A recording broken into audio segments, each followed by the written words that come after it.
In the last lesson, we saw how we can add a UI object, and now we're going to show you how you can add another message where you can create some more interaction. So instead of just having a yes or no option, you can actually get selected response text and then use that within your Google scripts. So depending on whatever happened with the button, we can customize the alert that's being fired back to the user.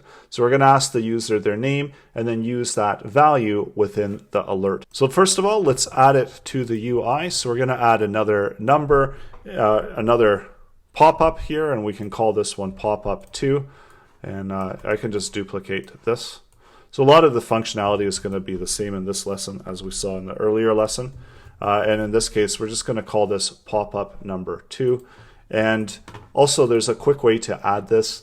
Instead of having to refresh your doc, you can simply select the onOpen function and run that. And that will add it into here. So now we've got a name here. And right now it's doing the same thing that the pop-up 1 was doing.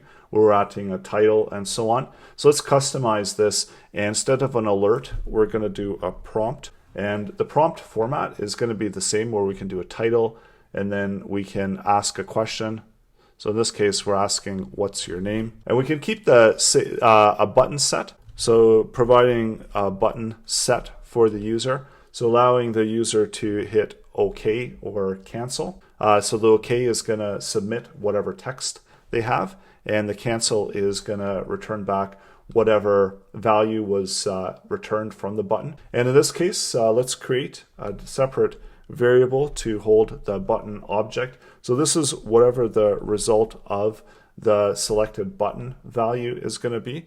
And as we saw before, so we had the yes and no. So in this case, we've got an OK, cancel option, and there's also an option to close it. So with the pop-up prompts, you have the option to close it as well, just to simply cancel or close.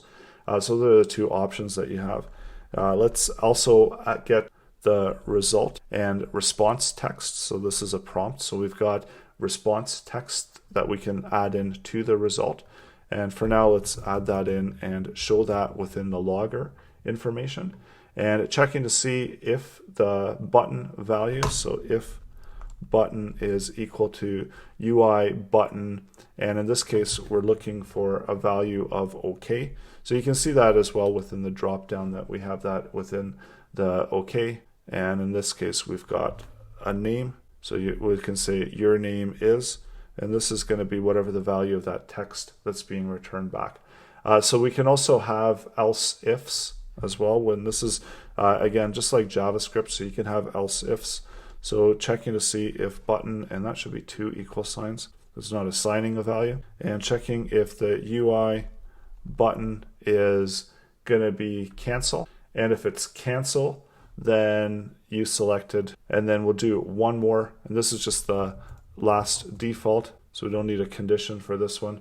We can have a condition if we want, so we can check to see if the UI button is going to be close, and if it's close, you selected to and save that. So I think we're ready to try that now. So going into name, so it asks us name is. Then when we hit OK, your name is Lawrence. So again, name, and in this case we'll cancel, so we got the cancel. And you can really customize and fine tune what the user's options are. So there's always that option to close. So you can even fire off an event on the close action as well. So try this one out where it asks the user name and then show the user name within the alert.